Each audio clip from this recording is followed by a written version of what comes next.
ही होते हैं। चूहे चींटी रात दिन करते हैं ऐसा नहीं, बल्कि एक स्थिति से दूसरी स्थिति, इस प्रकार वृत्तियों का परिवर्तन होता है। वो परिवर्तित स्वरूप मैं हूं। सर्पों में मैं वासुकी हूं। अनन्तश्चास्मि नागानां वरुणो यादसामहम् पितॄणामर्यमा चास्मि यमः संयमतामहम्। नागों में मैं अनंत अर्थात शेष नाग हूं। वैसे तो ये कोई सर्प नहीं है। गीता की समकालीन पुस्तक श्रीमद् भागवत में इसके रूप की चर्चा है कि इस पृथ्वी से 30,000 योजन की दूरी पर उस परमात्मा की वैष्णवी शक्ति है, जिसके सिर पर यह पृथ्वी सरसों के दाने की तरह भार रहित टिकी है। उस युग में योजन का पैमाना चाहे जो रहा हो, फिर भी यह पर्याप्त दूर है। वस्तुतः ये आकर्षण शक्ति का चित्रण है। वैज्ञानिकों ने जिसे ईथर माना है। ग्रह उपग्रह सभी उसी शक्ति के आधार पर टिके हैं। उस शून्य में ग्रहों का कोई भार भी नहीं है। वो शक्ति सर्प की कुंडली की तरह सभी ग्रहों को लपेटे है। यही है वो अनंत, जिससे पृथ्वी धारण की जाती है। श्री कृष्ण कहते हैं, ऐसी ईश्वरीय शक्ति मैं हूं। जलचरों में उनका अधिपति वरुण हूं तथा पितरों में अर्यमा हूं। अहिंसा, सत्य, अस्तेय, ब्रह्मचर्य और अपरिग्रह 5 यम हैं। इनके पालन में आने वाले विकारों को काटना अरह है। विकारों के शमन से पितृ अर्थात भूत संस्कार तृप्त होते हैं, निवृत्ति प्रदान कर देते हैं। शासन करने वालों में मैं यमराज हूं अर्थात उपर्युक्त यमों का नियामक हूं।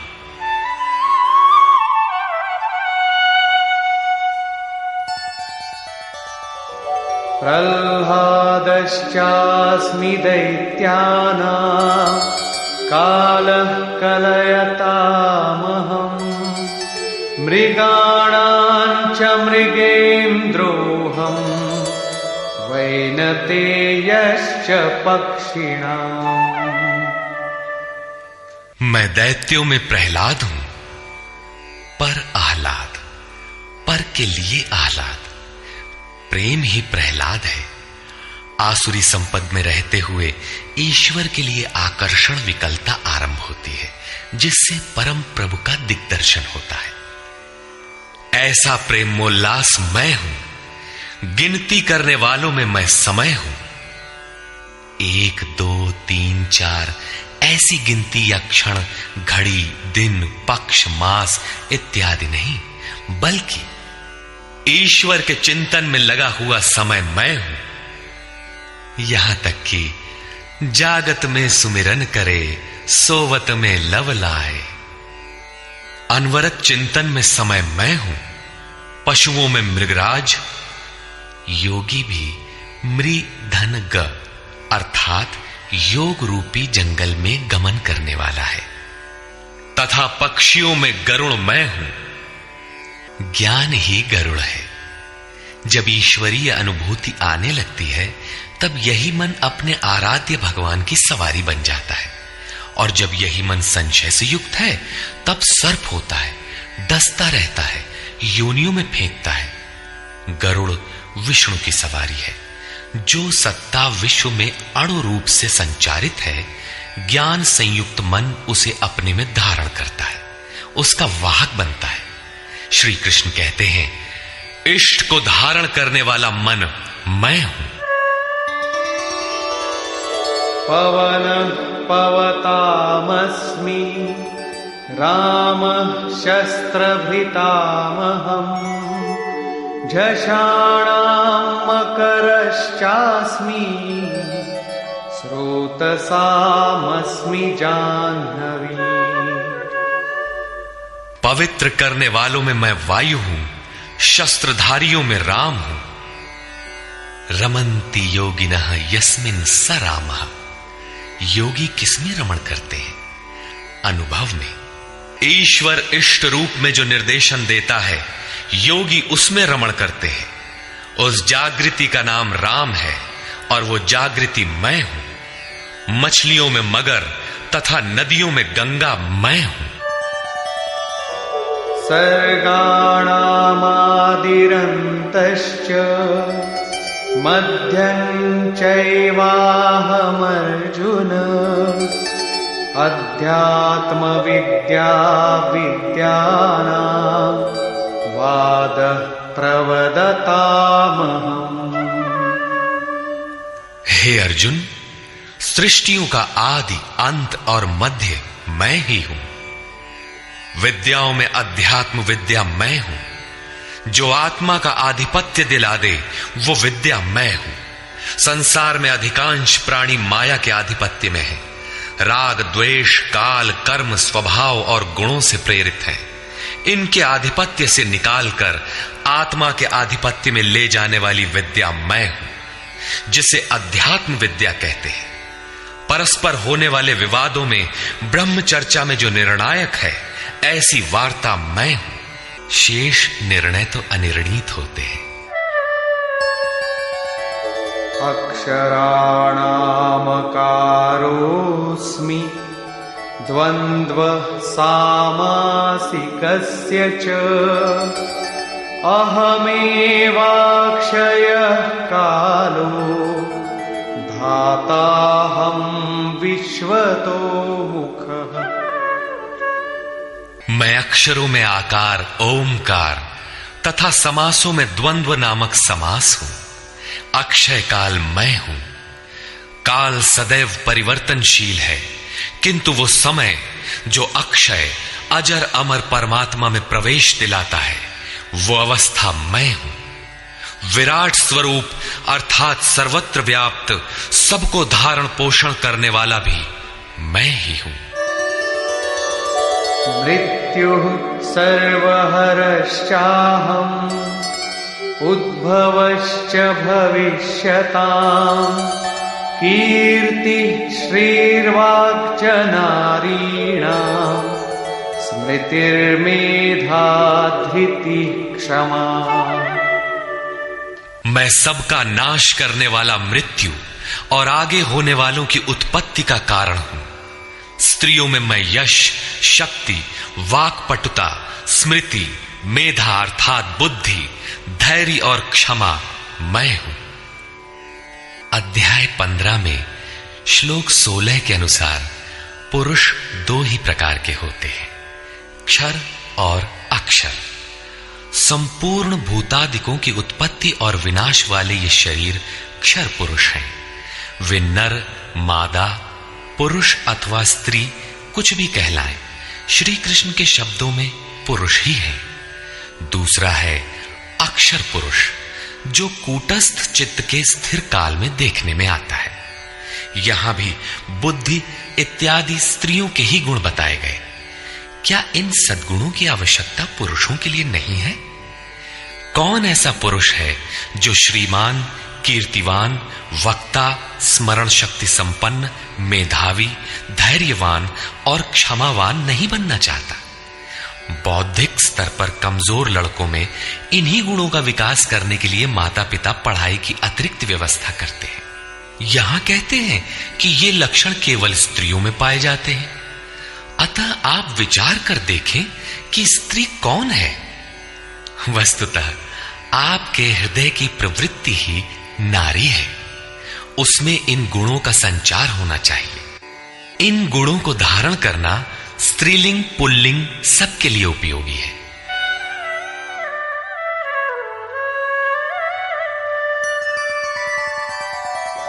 बृहत्साम तथा साम्ना गायत्री छन्दसामहम् मासानां मार्गशीर्षोऽहम् ऋतूनां कुसुमाकरः। गायन करने योग्य श्रुतियों में मैं बृहत साम अर्थात वृहत से संयुक्त समत्व दिलाने वाला गायन हूं, अर्थात ऐसी जागृति मैं हूं। छंदों में गायत्री छंद मैं हूं। गायत्री कोई मंत्र नहीं है जिसे पढ़ने से मुक्ति मिलती हो, वरन एक समर्पणात्मक छंद है। 3 बार विचलित होने के पश्चात ऋषि विश्वामित्र ने अपने को इष्ट के प्रति समर्पित करते हुए कहा, ओम भूर्भुवः स्वः तत्सवितुर्वरेण्यं भर्गो देवस्य धीमहि धियो यो नः प्रचोदयात्। अर्थात भूः, भुवः और स्वः तीनों लोकों में तत्व रूप से व्याप्त देव आप ही वरेण्य हैं। हमें ऐसी बुद्धि दें, ऐसी प्रेरणा करें कि हम लक्ष्य को प्राप्त कर लें। ये मात्र एक प्रार्थना है। साधक अपनी बुद्धि से यथार्थ निर्णय नहीं ले पाता कि मैं कब सही हूं और कब गलत। उसकी ये समर्पित प्रार्थना मैं हूं जिसमें निश्चित कल्याण है, क्योंकि वो मेरे आश्रित हुआ है। मासों में शीर्षस्थ मार्ग मैं हूं और जिसमें सदैव बहार हो, ऐसा ऋतु, हृदय की ऐसी अवस्था भी मैं ही हूं। द्यूतं छलयतामस्मि तेजस्तेजस्विनामहम् जयोस्मि व्यवसायोस्मि सत्वं सत्ववतामहम्। तेजस्वी पुरुषों का तेज मैं हूं, जुए में छल करने वालों का छल मैं हूं। तब तो अच्छा है जुआ खेलें, उसमें कल बल छल करें, वही भगवान है। नहीं, ऐसा कुछ नहीं है। ये प्रकृति ही एक जुआ है, यही ठगनी है। इस प्रकृति के द्वंद्व से निकलने के लिए दिखावा छोड़कर छिपाव के साथ गुप्त रूप से भजन करना ही छल है। छल है तो नहीं, किंतु बचाव के लिए आवश्यक है। जड़ भरत की तरह, उन्मत्त, अंधे, बहरे और गूंगे की तरह हृदय से जानकार होते हुए भी बाहर से ऐसे रहें कि अनजान हो, सुनते हुए भी न सुने, देखते हुए भी न देखें। छिपकर ही भजन का विधान है। तभी साधक प्रकृति पुरुष के जुए में पार पाता है। जीतने वालों की विजय मैं हूं और व्यवसायियों का निश्चय, जिसे अध्याय 2 श्लोक 41 में कह आए हैं। इस योग में निश्चयात्मक क्रिया एक है, बुद्धि एक ही है, दिशा एक ही है। ऐसी क्रियात्मक बुद्धि मैं हूं, सात्विक पुरुषों का तेज और ओज मैं हूं। वृष्णीनां वासुदेवोऽस्मि पाण्डवानां धनञ्जयः मुनीनामप्यहं व्यासः कवीनामुशना कविः। वृष्णि वंश में मैं वासुदेव अर्थात सर्वत्र वास करने वाला देव हूं। पांडवों में मैं धनंजय हूं। पुण्य ही पांडु है और आत्मिक संपत्ति ही स्थिर संपत्ति है। पुण्य से प्रेरित होकर आत्मिक संपत्ति को अर्जित करने वाला धनंजय मैं हूं। मुनियों में मैं व्यास हूं। परम तत्व को व्यक्त करने की जिसमें क्षमता है, वो मुनि मैं हूं। कवियों में उष्णा अर्थात उसमें प्रवेश दिलाने वाला काव्यकार मैं हूं।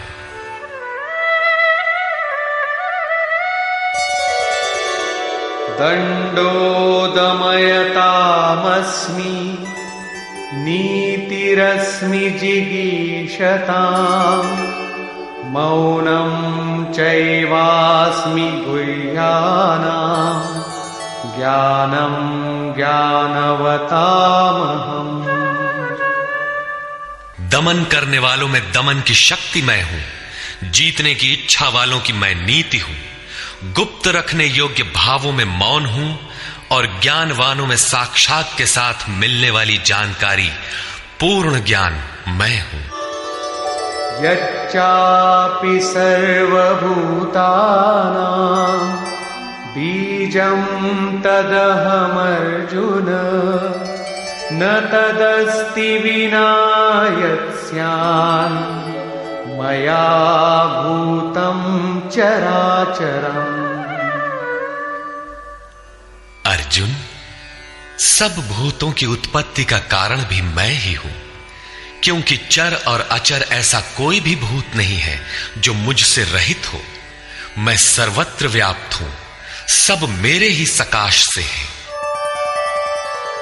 नान्तोऽस्ति मम दिव्यानां विभूतीनां परन्तप। एष तूद्देशतः प्रोक्तो विभूतेर्विस्तरो मया। परंतप अर्जुन, मेरी दिव्य विभूतियों का अंत नहीं है।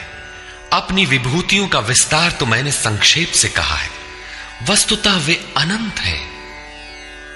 इस अध्याय में कुछ ही विभूतियों का स्पष्टीकरण किया गया है, क्योंकि अगले ही अध्याय में अर्जुन इन सबको देखना चाहता है, क्योंकि प्रत्यक्ष दर्शन से ही विभूतियां समझ में आती है।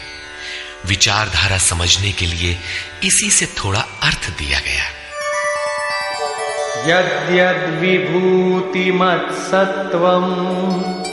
श्रीमदूर्जितमेव वा तत्तदेवावगच्छत्वम् मम तेजोंश संभवम्। जो भी ऐश्वर्य युक्त, कांति युक्त और शक्ति युक्त वस्तुएं हैं, उनको तू मेरे तेज के एक अंश मात्र से उत्पन्न हुई जान। अथवा बहुनैतेन किं ज्ञातेन तवार्जुन विष्टभ्याहमिदं कृत्स्नम् एकांशेन स्थितो जगत्। अथवा अर्जुन, इस बहुत जानने से तेरा क्या प्रयोजन है? मैं इस संपूर्ण जगत को एक अंश मात्र से धारण करके स्थित हूं। उपर्युक्त विभूतियों के वर्णन का तात्पर्य ये नहीं है कि आप या अर्जुन इन सभी वस्तुओं को पूजने लगे, बल्कि श्री कृष्ण का आशय केवल इतना ही है कि इन सब ओर से श्रद्धा समेटकर केवल उन अविनाशी परमात्मा में लगावे। इतने से ही उनका कर्तव्य पूर्ण हो जाता है। निष्कर्ष, इस अध्याय में श्री कृष्ण ने कहा कि अर्जुन, मैं तुझे पुनः उपदेश करूंगा, क्योंकि तू मेरा अतिशय प्रिय है। पहले कह चुके हैं, फिर भी कहने जा रहे हैं, क्योंकि पूर्ति पर्यंत सद्गुरु से सुनने की आवश्यकता रहती है। मेरी उत्पत्ति को न देवता और न महर्षि गण ही जानते हैं, क्योंकि मैं उनका भी आदि कारण हूं। अव्यक्त स्थिति के पश्चात की सार्वभौम अवस्था को वही जानता है जो हो चुका है। जो मुझ अजन्मा, अनादि और संपूर्ण लोकों के महान ईश्वर को साक्षात्कार सहित जानता है, वही ज्ञानी है। बुद्धि, ज्ञान, असम्मूढ़ता, इंद्रियों का दमन, मन का शमन, संतोष, तप, दान और कीर्ति के भाव अर्थात दैवी संपत्ति के उक्त लक्षण मेरी देन है। 7 महर्षिजन अर्थात योग की 7 भूमिकाएं, उससे भी पहले होने वाले तदनुरूप अंतःकरण, चतुष्टय और इनके अनुकूल मन जो स्वयंभू है, स्वयं रचयिता है, ये सब मुझ में भाव वाले, लगाव और श्रद्धा वाले हैं, जिनकी संसार में संपूर्ण प्रजा है। ये सब मुझसे ही उत्पन्न है, अर्थात साधनामयी प्रवृत्तियां मेरी ही प्रजा हैं। इनकी उत्पत्ति अपने से नहीं, गुरु से होती है। जो उपर्युक्त मेरी विभूतियों को साक्षात जान लेता है, वह निस्संदेह मुझ में एक ही भाव से प्रवेश करने योग्य है। अर्जुन, मैं ही सबकी उत्पत्ति का कारण हूं, ऐसा जो श्रद्धा से जान लेते हैं, वे अनन्य भाव से मेरा चिंतन करते हैं, निरंतर मुझ में मन, बुद्धि और प्राणों से लगने वाले होते हैं, आपस में मेरा गुण चिंतन और मुझ में रमण करते हैं, उन निरंतर मुझसे संयुक्त हुए पुरुषों को मैं योग में प्रवेश करने वाली बुद्धि प्रदान करता हूं। यह भी मेरी ही देन है। किस प्रकार बुद्धि योग देते हैं? तो अर्जुन, आत्मभावस्थ उनकी आत्मा में जागृत होकर खड़ा हो जाता हूं और उनके हृदय में अज्ञान से उत्पन्न अंधकार को ज्ञान रूपी दीपक से नष्ट करता हूं। अर्जुन ने प्रश्न किया कि भगवान, आप परम पवित्र, सनातन, दिव्य, अनादि और सर्वत्र व्याप्त हैं, ऐसा महर्षिगण कहते हैं, तथा वर्तमान में देवर्षि नारद, देवल, व्यास और आप भी वही कहते हैं। यह सत्य भी है कि आपको न देवता जानते हैं और न दानव। स्वयं आप जिसे जना दें वही जान पाता है। आप ही अपनी विभूतियों को कहने में समर्थ हैं। अतः जनार्दन, आप अपनी विभूतियों को विस्तार से कहिए। पूर्ति पर्यंत इष्ट से सुनते रहने की उत्कंठा बनी रहनी चाहिए। आगे इष्ट के अंतराल में क्या है, उसे साधक क्या जाने। इस पर योगेश्वर श्री कृष्ण ने एक एक करके अपनी प्रमुख विभूतियों का लक्षण संक्षेप में बताया, जिनमें से कुछ तो योग साधन में प्रवेश करने के साथ मिलने वाली अंतरंग विभूतियों का चित्रण है और शेष कुछ समाज में रिद्धियों सिद्धियों के साथ पाई जाने वाली विभूतियों पर प्रकाश डाला। और अंत में उन्होंने बल देकर कहा, अर्जुन, बहुत कुछ जानने से तेरा क्या प्रयोजन है? इस संसार में जो कुछ भी तेज और ऐश्वर्य युक्त वस्तुएं हैं, वह सब मेरे तेज के अंश मात्र में स्थित हैं। वस्तुतः मेरी विभूतियां अपार हैं। ऐसा कहते हुए योगेश्वर ने इस अध्याय का पटाक्षेप किया। इस अध्याय में श्री कृष्ण ने अपनी विभूतियों की मात्र बौद्धिक जानकारी दी, जिससे अर्जुन की श्रद्धा सब ओर से सिमटकर एक इष्ट में लग जाए। किंतु बंधुओं, सब कुछ सुन लेने और बाल की खाल निकालकर समझ लेने के बाद भी चलकर उसे जानना शेष ही रहता है। यह क्रियात्मक पथ है। संपूर्ण अध्याय में योगेश्वर की विभूतियों का ही वर्णन है। अतः ओम तत्सदिति श्रीमद्भगवद गीता सूपनिषत्सु ब्रह्म विद्यायाम योग शास्त्रे श्री कृष्णार्जुन संवादे विभूति वर्णन योगो नाम 10वां। इस प्रकार स्वामी अड़गड़ानंद कृत श्रीमद् भगवद गीता के भाष्य यथार्थ गीता का 10वां अध्याय पूर्ण होता है।